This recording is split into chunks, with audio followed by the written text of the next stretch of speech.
Ang kailangan po ng mga tao ay yung pinumesa mo, you promise jobs. You promise jobs. But it got worse every year. Parami ng parami ang walang trabaho, 2.5 million. At dumadami pa ang nagtatrabaho lang ng part-time. Sinabi mo rin yun, those are the underemployed. Hindi yung sapat ang ayuda. Dahil hindi po yan tatagal na pansamantala lamang yan na tulong. Ang kailangan po ng tao ay trabaho. Kaya dyan importante ang foreign direct investment na makakapagpapasok ng bagong kapital and create new jobs. Pero sa ngayon, bagsak din eh. More than almost 50% of foreign direct investments ang bagsak ay almost 50%. So, no new jobs from foreign direct investments, and yet, Bongbong, I heard him, BBM said, na meron siyang nadalang investment, napasok na investment, pero wala siyang na-specify. Punta naman tayo dito sa agriculture. Remember, no, sa upo pa lang ni Pangulong Bongbong Marcos, sinawakan niya eh.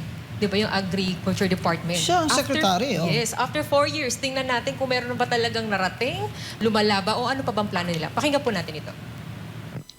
Sa panahon na lumiit ang kita dahil sa mataas ng mga presyo, mahigit 26,000 toneladang bigas ang binigay sa mahigit 2.2 milyong pamilya. At ito'y itutuloy pa natin hanggang umabot sa 8 milyong pamilya na makikinabang.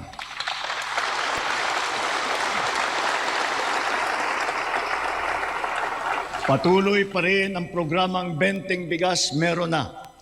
Ito'y nakakapagbigay ginhawa sa mahigit 12 milyong Pilipino sa buong bansa.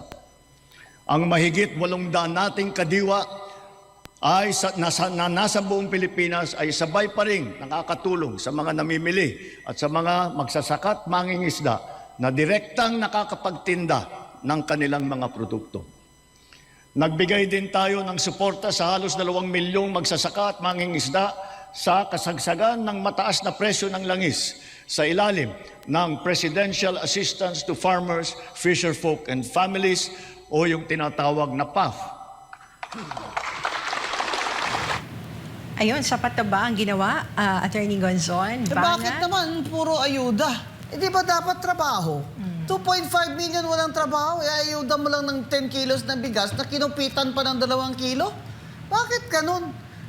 Ano ba ang ibig mo sabihin dyan, BBM? Nasa loob ng 2 taon, ay bibigyan mo sila ng tagsa 10 kilo buwan-buwan? Hanggang saan naabot yun? Ang kailangan po ng mga tao ay yung pinumesa mo, you promise jobs. You promise jobs. But it got worse every year. Parami ng parami ang walang trabaho, 2.5 million. At dumadami pa ang nagtatrabaho lang ng part-time. Sinabi mo rin yun, those are the underemployed. Hindi yung sapat ang ayuda. Dahil hindi po yan tatagal na pansamantala lamang yan na tulong. Ang kailangan po ng tao ay trabaho. Kaya dyan importante ang foreign direct investment na makakapagpapasok ng bagong kapital and create new jobs. Pero sa ngayon, bagsak din eh.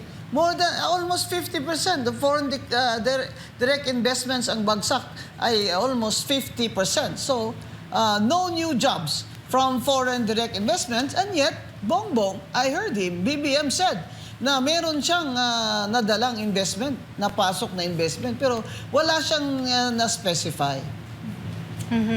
Kasi, para kasing nakukulangan yung ating mga kababayan in terms sa ginagawa sa sektor ng agrikultura. Kasi, di ba, yung mga nagsasalita in behalf, yung mga organization, ng mga grupo po ay sinasabi pa rin po na rampant pa rin po yung supply sa galing sa ibang bansa na from imported nandyan food pa rin. And they're saying na may protection ng government eh. So yun ang sinasabi nila, yun ang nirereklamo nila na parang is the government pro farmers or mas pabor sila sa mga illegal na supply na nasa merkado po. Oo, kasi ang importation na yan, ang hindi sinasabi ay ayaw nilang sabihin. Pero ang totoo, lahat dyan, ang importation na yan, may racket dyan. Kaya instead na yung pinramis niya sa atin na food production for 4 years, hindi niya pa rin nagawa. Yes. Kita mo, hindi siya nag-report ng yield ng rice. Hindi siya nag-report ng yield ng rice at corn. Hindi siya nag-report niyan na specific. Kasi Sinasabi niya lang food production, but for 4 years, she's been saying food production. And yet, the cost of fertilizer is now 1,600 per 50 kilo bag. From around 900 or 700 to 900 pesos per 50 kilo bags of fertilizer when he took over as president. So for 4 years, wala siyang nagawa na significant sa food production dahil umaasa siya sa importation, Hana. Import lang ng import. Ang taas ng dollar ngayon sa peso. Kaya lalo namang nababawasan ang kaban ng bayan. Ngayon, yung 20 peso na bigas, dahil promise niya yan, ano naman ang klase yan? Sa 20 pesos na Band-aid bigas, ba? Band-aid solution. ano naman yun? Subsidy naman yun na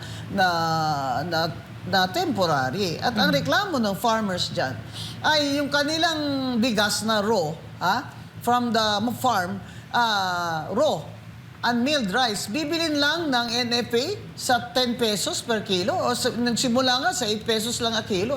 Paano mabubuhay ang farmers dyan? Para sa akin, hindi lang ho bagsak itong part na to kay BBM. Expulsion dapat dito.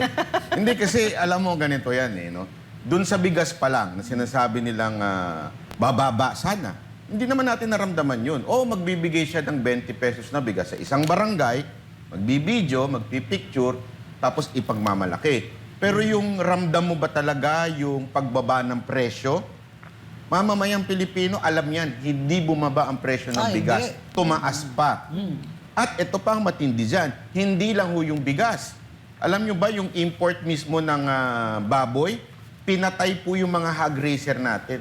May grupong lumapit sa akin dyan at sinasabi nila, ayaw na nila. Talagang titigil na sila kasi lugi. Mula nung nag-import, pinirmahan na executive order si Marcos na bababaan ng tax para ramihin ng import. Nung pinababa ang tax at pinaraming import, pumasok ang lahat ng sakit, namamatay ang lahat ng mga dito na pinalaking mga baboy. At alam nyo, dahil doon, sobrang nalugi. Sobrang pinatay ni Marcos ang lahat ng hog racer dito sa Pilipinas. Kawawa po sila. Sobrang umiiyak na po. Kasi alam nyo ba, mahirap magpalaki ng baboy? Mula sa simula. Sinayin nga nila sa akin yung nililibing na nila yung baboy. Akala ko nga, sabi ko, congrats, ang daming anak ng baboy. Hindi, patay pala lahat.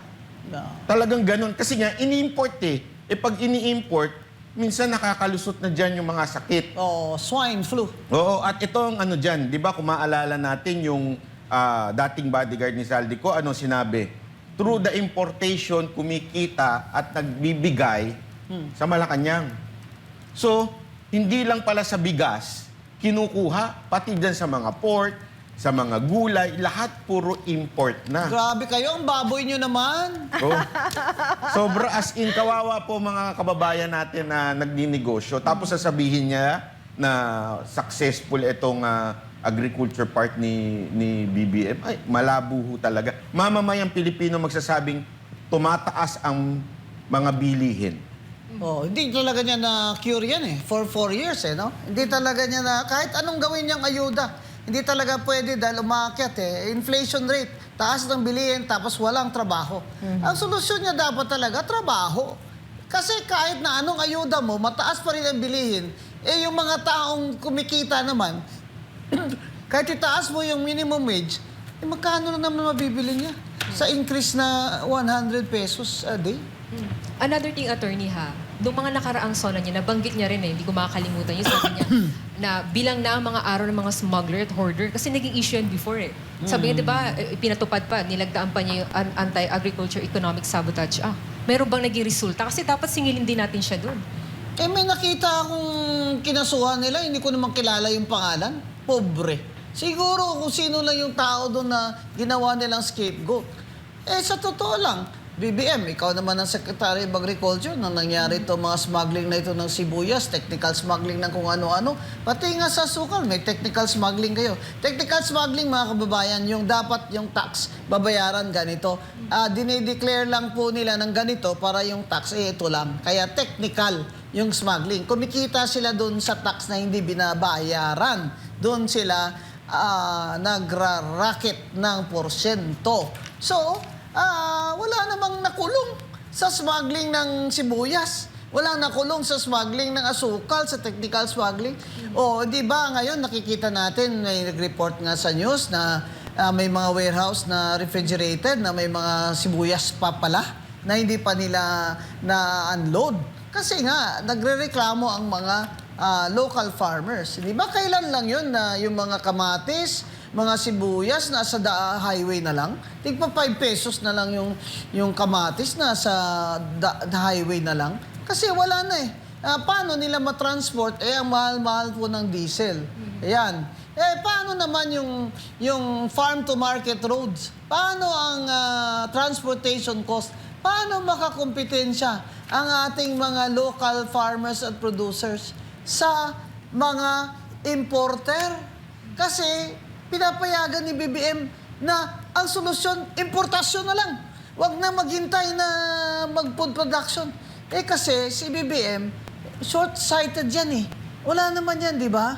Hindi naman yan siya sanay sa buhay na maghahanda siya para sa sunod ng mga taon. Ngayon lang yan siya nagkaposisyon ng presidente na talagang dapat niyang seryosohin. Kaya wala siyang short-sighted siya. Kaya kung sino lang dyan sa gilid niya, makakatsutsuwap sa kanya, yun lang pakikinggan niya. Sana naman,